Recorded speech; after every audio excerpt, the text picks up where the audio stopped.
When the rain is blowing in your face and the whole world is on your case, I could offer you a warm embrace to make you feel my love. when the evening shadows and the stars appear, and there is no one there to dry your tears. I could hold you for a million years to make you feel my love. I know you haven't made your mind up yet, but I will never do you wrong. I've known it from the moment that we met. No doubt in my mind where you belong. I go hungry, I go black and blue, I go crawling down the avenue. No, there's nothing that I wouldn't do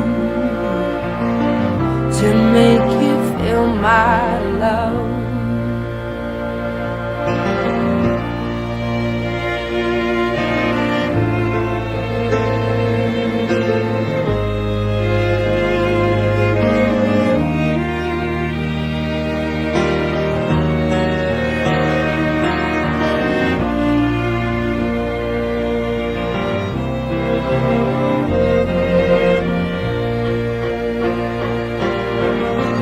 The storms are raging on the rolling sea,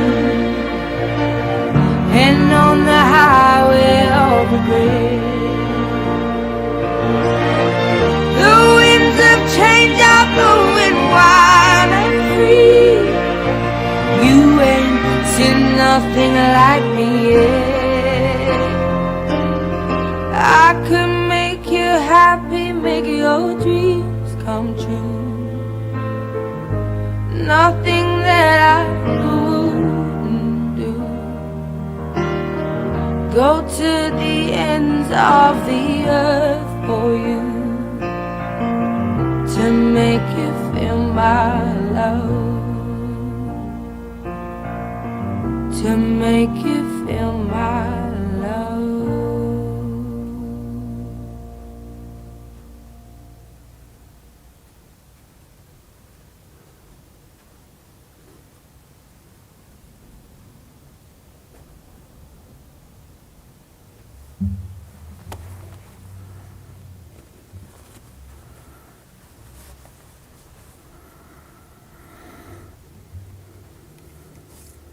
Well, good morning and welcome to Mackay's Family Funeral Chapel.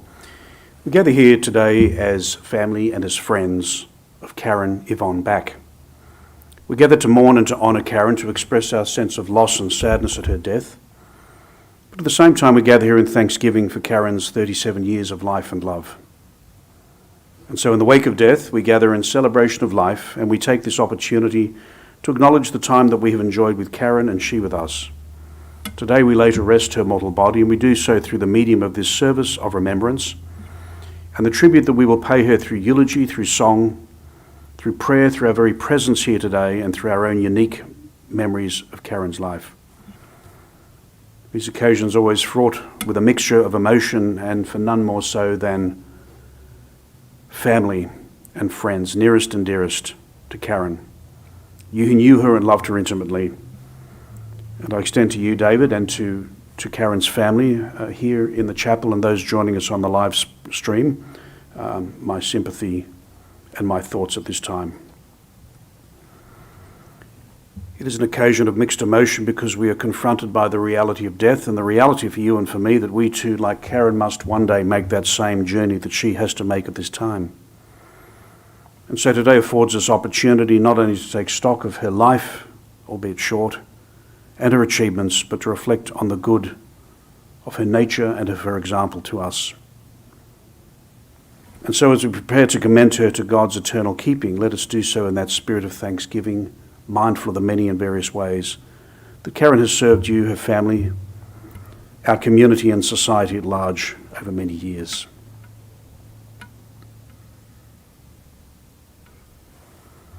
David has put together a eulogy for me to present today, and I thank you for that, David, in advance.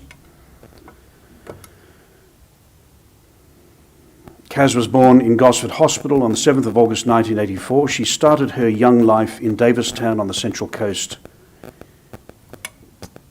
Her father, Billy Back, worked in Sydney at the time and was away Monday to Friday. As Kaz grew older, she and her dad took great delight in making triangular flower beds on the weekends, which they both enjoyed immensely.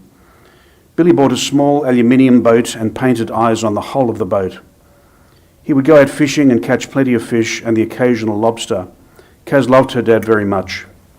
Kaz had 3 siblings: Craig, her second eldest brother, Kat, her older sister, and Kieran, her stepbrother, who was the eldest. Her dad became very ill after a time, and eventually he couldn't continue working and had to stay at home. At this time, the family moved into a house in Wyoming. Kaz and her dad were always doing things together. One of their very special activities Kaz enjoyed was looking for and catching green tree frogs in the area where they lived. She was smitten by these beautiful little creatures. She spoke so fondly of her dad and how he protected the green frog's eggs in a little pond he had made for her. Any other frog just wasn't welcome in that pond, as it was reserved for her lovely green frog eggs only. Kaz was able to mimic the green tree frog calls so clearly too. Kaz was very successful in both her studies and sports at primary and secondary school. In fact, she was put up a grade because she was so bright and so good at gymnastics. She was invited to join the New South Wales gymnastics team and enjoyed playing for the high school soccer team. She met and made so many very special friends. She always cared for and looked after every one of her friends. This was Kaz, always caring and protective of all her true friends. She was very gifted in every way, honest, kind, generous, and the most genuine person you could ever wish to meet. Kaz loved meeting people and enjoying life. She met a young fella, Eric, and they moved to live in a flat at the entrance on the Central Coast. They had a happy 4 years together, and being close to the beach, Kaz thoroughly enjoyed swimming and bodyboarding in the sea surf. Kaz was in a full-time job working in an old-aged home by this stage and made so many more friends, especially the oldies who loved her. When Eric and Kaz split up, she remained in the flat, which she really enjoyed. A few months later, Kaz became close friends with Tyron, one of Craig's old schoolmates. Kaz and Ty were together for 7 years and had some really good times. Kaz unfortunately was made redundant from her job that she loved so much, and it broke her heart. And during the relationship, her dad passed away, and unfortunately, her immediate family split up and went their own ways. Most unhappy situation, and this remained with her until her passing. To add to this, her relationship with Ty started to go downhill, and one day she caught him looking on his mobile phone for local partners. Kaz was absolutely devastated, to say the least. In the good times, she used to prepare special lunch boxes for him to take to work every day, but he would bring the food home not eaten. She cared and looked after his son, Tyson, too, as if he were her own when he came to visit. They were living in a lovely home in Killarney Vale, but when Ty moved out, she couldn't afford the rent. Mel, her sister-in-law's niece, moved in and shared the rent. Kaz had started drinking alcohol heavily and attended a number of detox programs at Mirramallee, Wyong Hospital, where her dependence on alcohol got worse and she would always go back onto alcohol even after the detox programs. She became so sick at one stage, the hospital forced her to go to IDAT in Orange, New South Wales to get her back on her feet. Kaz and I met at one of these detox programs. We got on very well and we both stopped drinking for a couple of months after the program. I became very fond of Kaz and took her out to the beach, and we would walk up to the lighthouse too. We spent many a Sunday afternoon listening to live music at the Beachcomber Hotel, which was a lot of fun. A couple of months later, I took Kaz out to dinner, and it was a great night. We became very close friends, and she moved in with me at my home in Gorican. She brought all her belongings across to the house and her beloved cat Shika. As she became more settled, Kaz would say that the times we were having together were very special to her, and we both worked together to try and cut back on her drinking throughout the day and night. We built up the back garden bed under the palm trees by transplanting ferns, her section of which was which have grown so much better than my poor attempts. We worked together, cooking, cleaning, painting and repairing her old dressing table and bedside tables. Our friendship soon became a wonderful relationship, real besties, she used to say. I cared and loved for Kaz very deeply. I experienced in the earlier part of our relationship that she would have panic attacks frequently. All I could do was cuddle her tightly until her sobbing stopped and she was able to relax. It was only after she had told me the awful things she had experienced in her life that I realized why she suffered from these dreadful attacks and the alcohol abuse. Often she would say to me that she wanted to have her own life. She wanted to take, rather, her own life, which was absolutely devastating. Twice she cut her left wrist very badly. The first time Dr. Raj was able to stitch her up, but the second was terrible, much worse, and she lost 3 units of blood.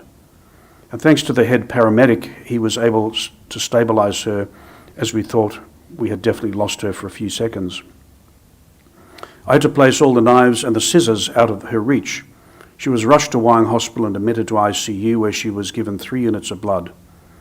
After 4 days of intensive care and nursing, she was able to come home.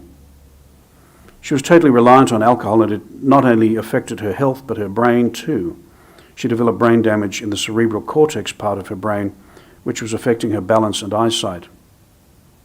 Dr. Raj looked after her very carefully. He ordered a number of scans and x-rays to determine exactly why she was having so many aches and pains. And in 2020, we tried to get a pair of glasses for her, but the optometrists sent a letter to Dr. Raj outlining that he wasn't able to establish which lens would suit, as she couldn't focus properly. She was then referred to an eye specialist in Wyong, who diagnosed that she had brain damage from excessive alcohol consumption. Dr. Raj then referred Kaz to a neurologist, Dr. Crimmins. He was rather harsh in his assessment of her condition and warned her that if she continued to drink alcohol to excess, she would lose her life. So sad, because Kaz had told me so often the reasons she drank alcohol. She wanted to numb the dreadful trauma and anxiety she had experienced since she was tiny. These she described to me in clear detail, and which I will not elaborate on, as this was her wish. Over the last 12 months, she wasn't able to keep much food in her tummy and vomited morning and night. By this stage, I reduced the volume of alcohol in her drinks to just 1/6 of a glass and topped it up with Gatorade or similar energy drink. None of this worked. Dr. Raj wanted her to go to Wyong Hospital for treatment, but she refused to go. Many times we tried to convince her to go, as it was best for her. In the last 6 months, she stopped eating regular meals. I cooked her a hot meal every night, and prepared breakfast for her every day. The alcohol had now affected her appetite to the extent where she refused to eat either her dinner or breakfast. I hand-fed Kaz slices of fresh apple and porridge for breakfast, and late in the night she would have some of the hot meal I'd prepared earlier. On the 27th of June 2021, Kaz complained about having dreadful aches and pains throughout her body, but still didn't want to go to hospital. In hindsight, it's just so easy. I had a gut feeling that she should have gone to hospital days before. I helped her to bed, and she was having difficulty breathing, so I gave her a 10 milligram Valium tablet, hoping that it would calm her so she could sleep peacefully. Her breathing became more and more shallow until it stopped. Prior to this, I had called 000 ambulance. I frantically performed CPR on her to try and get her heart pumping again before the paramedics arrived. They were very quick and proceeded to work on her for over 45 minutes, but she was gone. I can't put into words just how totally horrific and so utterly devastating it was. She passed away at 8:45 p.m. David concludes this eulogy by saying, "Kaz is the kindest, most loving, caring and genuine person I've ever met, and I love her dearly. I know she's with me in spirit right now, and we chat every morning. I say to her, 'Morning, sweetheart,' and she always replies, 'Morning, my lovely.' She'll be missed. She will be with me for as long as I shall live. David." And David, you wanted to come up and say a few words.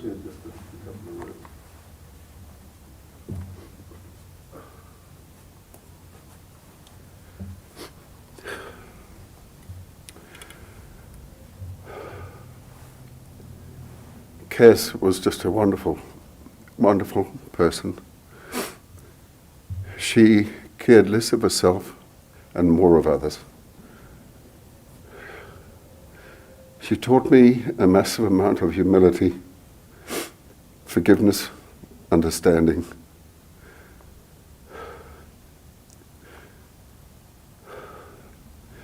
Her most dearest wish was that she wanted her family, all of her family, to come together as one, to love each other, care for one another, forgive the past differences, and join together and hug each other and be a family.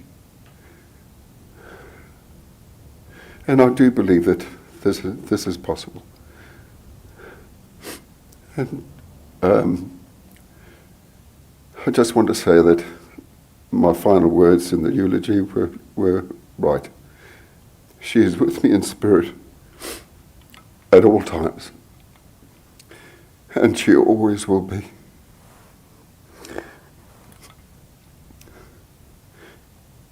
And we had so many things planned that we wanted to do, but I'll continue on with those. And she'll be with me in the background telling me how to do it. I'm sorry, I just thank her brother and Katie for making the effort of coming today. So special. But it is very important that the Back family forgive and forget the differences of the past and come together as Kaz always wanted you to be. Loving, caring, understanding. And in conclusion, I'm just going to say that I love her dearly and always will. Thank you.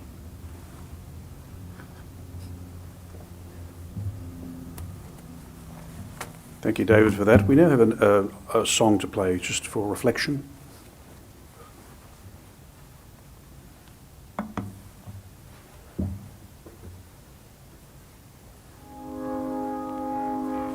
I found a love for me. Darling, just dive right in, follow my lead. Well, I found a girl, beautiful and sweet. Well, I never knew you were the someone waiting for me. 'Cause we were just kids when we fell in love, not knowing what it was. I will not give you up this time. Oh, darling, just kiss me slow. Your heart is all I own, and in your eyes you're holding mine. Baby, I'm dancing in the dark with you between my arms, barefoot on the grass, listening to our favorite song. When you said you looked a mess, I whispered underneath my breath, but you heard it. Darling, you look perfect tonight.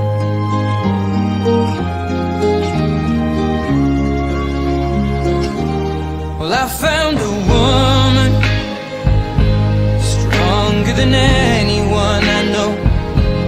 She shares my dreams. I hope that someday I'll share her home. I found a love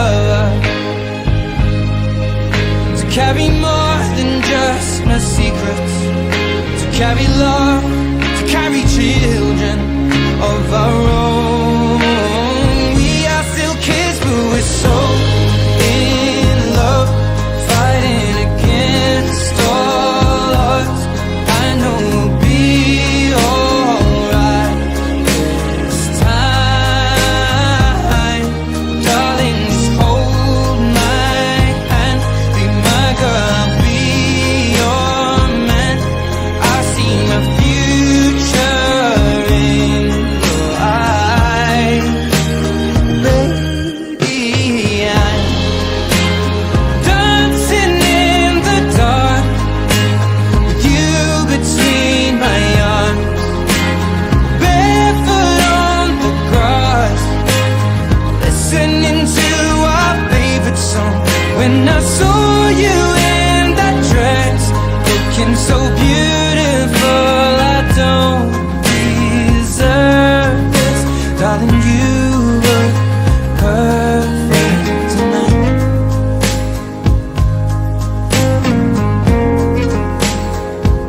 No,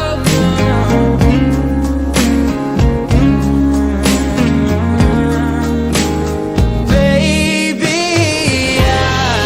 I'm dancing in the dark with you between my arms, barefoot on the grass, or listening to our favorite song.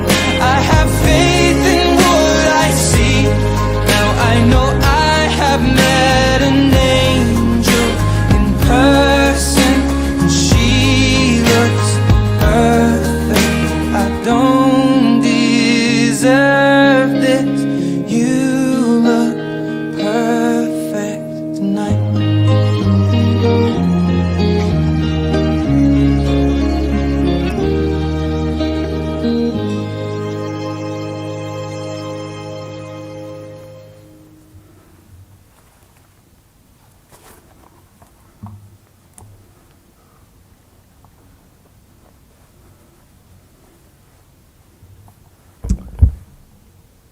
The poet Robert Fulghum said this: I believe that imagination is stronger than knowledge, that myth is more potent than history, that dreams are more powerful than facts, that hope always triumphs over experience, that laughter is the cure for grief, that love is stronger than death. Thank you again, David, for your words. Very honest and heartfelt eulogy there. The last line in that poem that I just read, love is stronger than death, I think is a very helpful line to take away from today. The love, David, in particular, that you felt for Karen, for Kaz, cannot be diminished by death or removed by death. Love is stronger than death. Death does not have the final word on that aspect of life, our love. And with that we can draw strength and give thanks.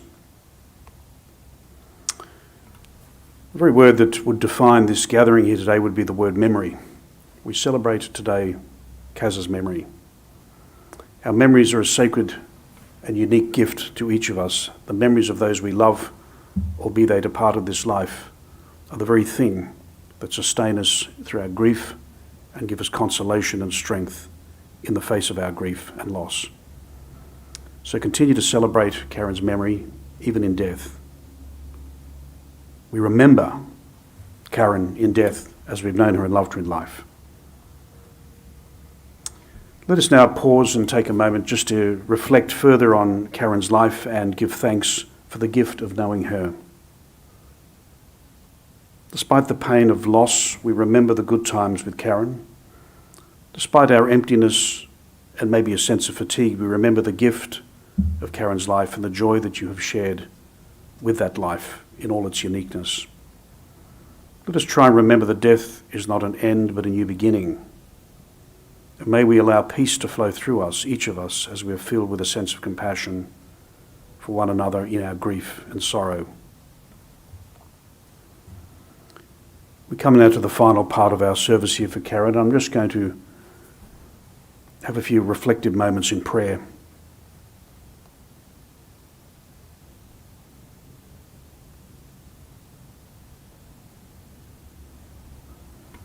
So we do give thanks for the gift of Karen.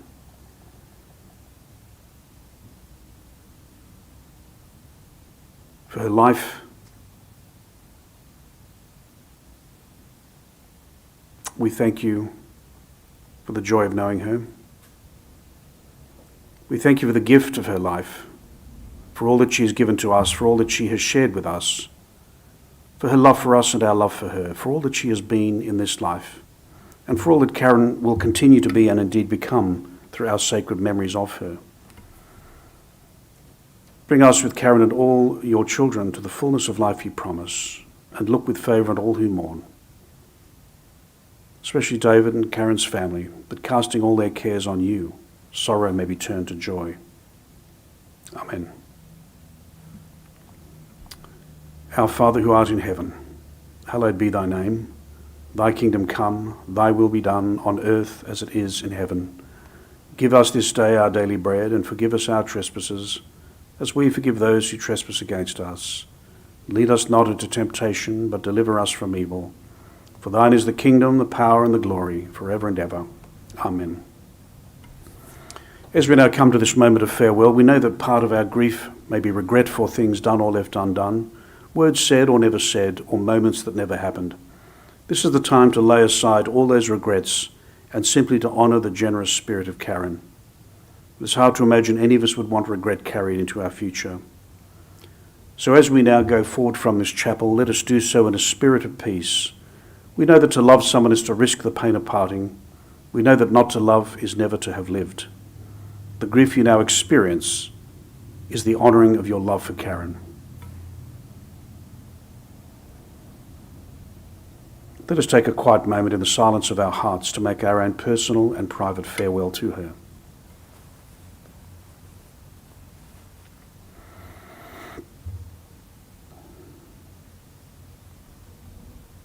Can I invite you to stand?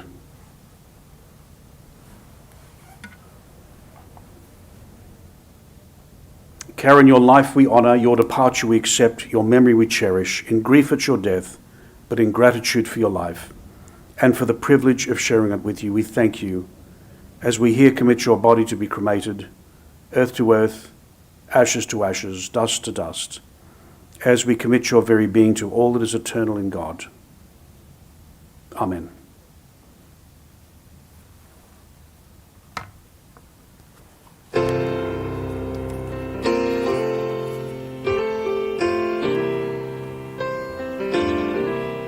You've been on my mind.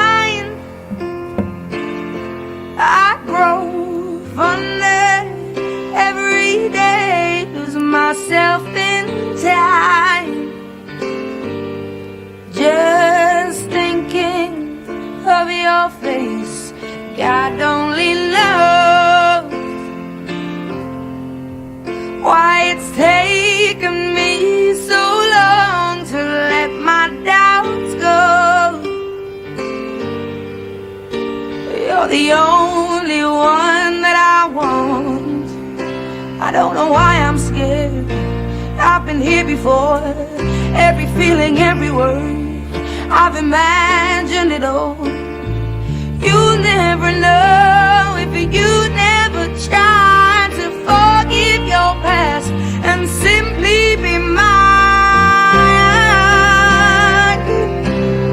I dare you to let me be your one and only. Promise I'm worthy to hold in your arms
been here before.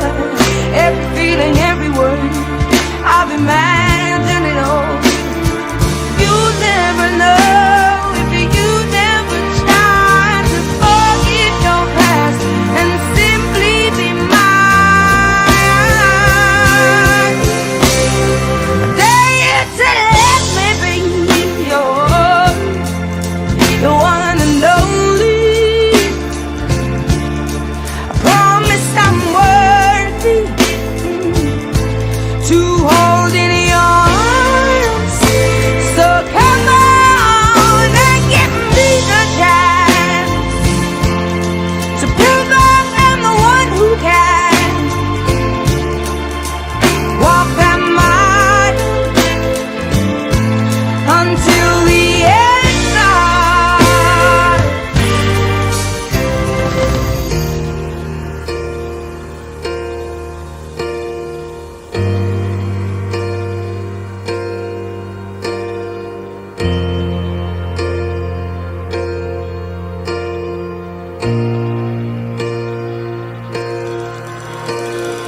I know it ain't easy giving up your heart. I know it ain't easy giving up your heart. Nobody's perfect. It ain't easy. Trust me, I've given up your heart. Nobody's perfect. It ain't easy. Trust me, I've given up your heart.